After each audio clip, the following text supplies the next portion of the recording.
साल था 1914। जगह थी वाराणसी। सोचिए, एक ठंडी रात है, एक तंग सी गली, बाहर चारों तरफ बिल्कुल सन्नाटा पसरा हुआ है, लेकिन अंदर अंदर एक तूफान पल रहा था।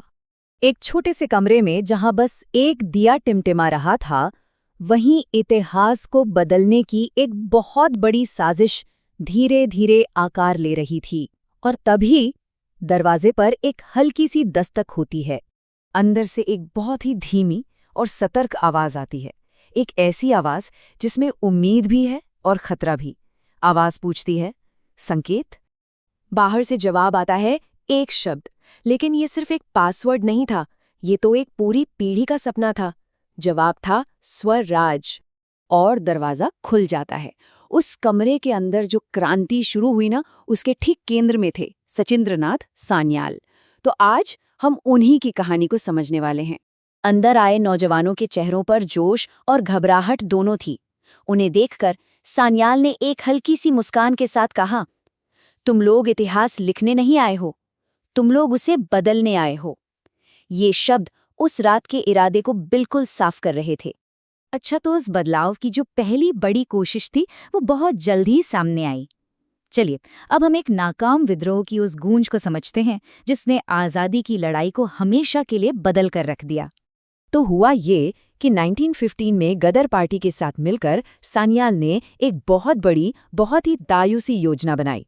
प्लान ये था कि एक साथ कई शहरों में विद्रोह किया जाएगा और इसमें ब्रिटिश सेना के भारतीय जवानों को भी अपनी तरफ मिला लिया जाएगा। मतलब ये साम्राज्य की नींव हिला देने वाली एक बहुत बड़ी कोशिश थी। लेकिन देखिए, इतिहास हमेशा सीधी लकीर में नहीं चलता। सब कुछ तैयार था, पर एक ही धोखे ने, एक ही मुखबिर की खबर ने पूरी की पूरी योजना को बिखेर कर रख दिया। रात के अंधेरे में सान्याल को घेर लिया गया और जब उन्हें गिरफ्तार किया जा रहा था तो एक अंग्रेज अफसर ने मजाक उड़ाते हुए उनसे कहा, क्या लगता है, कुछ कागज और ये 2-4 बंदूकें साम्राज्य को गिरा देंगी? अब इस पर सान्याल का जो जवाब था, वो उनकी सोच, उनकी दूरदृष्टि को दिखाता है। उन्होंने पूरी शांति से कहा, साम्राज्य बंदूकों से नहीं गिरते, वो विचारों से गिरते हैं। और ये एक वाक्य उनकी पूरी लड़ाई का, पूरी जिंदगी का सार था। इस गिरफ्तारी के बाद सान्याल की जिंदगी का वो दौर शुरू हुआ जिसने उन्हें शारीरिक तौर पर तोड़ने की हर मुमकिन कोशिश की, लेकिन उनकी आत्मा को और भी मजबूत बना दिया। ये दौर था काला पानी का। काला पानी यानी अंडमान की सेल्यूलर जेल। देखिए, ये जगह सिर्फ एक जेल नहीं थी। इसे डिजाइन ही इसीलिए किया गया था कि ये एक ऐसी प्रयोगशाला बने जहां इंसानों के हौसले और उनकी आत्मा को पूरी तरह से तोड़ दिया जाए। वहां की रोजमर्रा की जिंदगी की तो कल्पना करना भी मुश्किल है।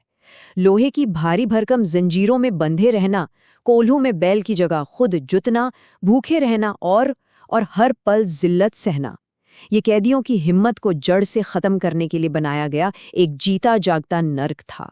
ऐसे ही एक दिन एक जेलर ने सान्याल को एक बहुत आसान रास्ता दिखाया।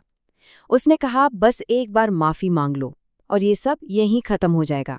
सान्याल ने उसकी आंखों में आंखें डालकर जो जवाब दिया, वो उनकी हिम्मत की एक मिसाल है।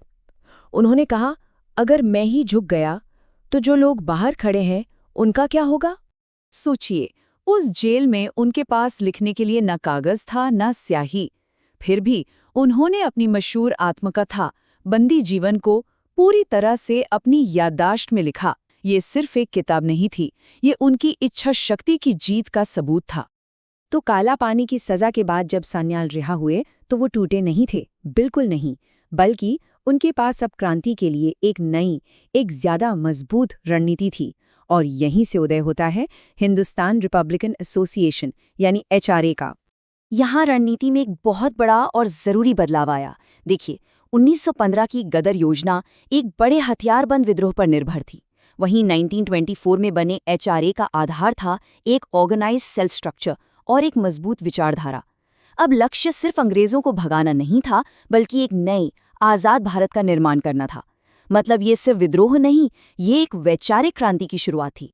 1924 में HRA की जो स्थापना बैठक हुई, उसमें सान्याल ने अपनी सोच को बिल्कुल साफ कर दिया। उन्होंने कहा, हमारा लक्ष्य सिर्फ आज़ादी हासिल करना नहीं है, बल्कि एक नया भारत बनाना है। और इस बैठक में वो युवा भी मौजूद थे जिन्हें हम आगे चल के भगत सिंह और चंद्रशेखर आज़ाद जैसे नामों से जानते हैं। और दिलचस्प बात ये थी कि अब उनकी आवाज में पहले जैसा जोशीला जुनून या गुस्सा नहीं था। काला पानी के उन तजुर्बों ने उन्हें एक शांत और रणनीतिक नेता बना दिया था।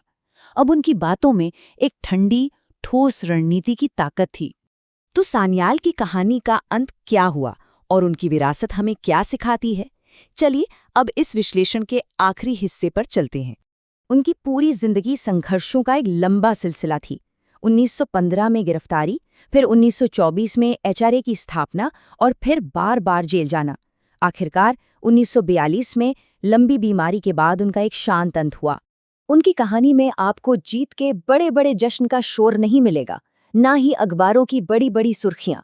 उनकी कहानी में तो एक गूंज की खामोश ताकत है, एक ऐसी गूंज जो उनके जाने के बहुत बाद भी सुनाई देती रही।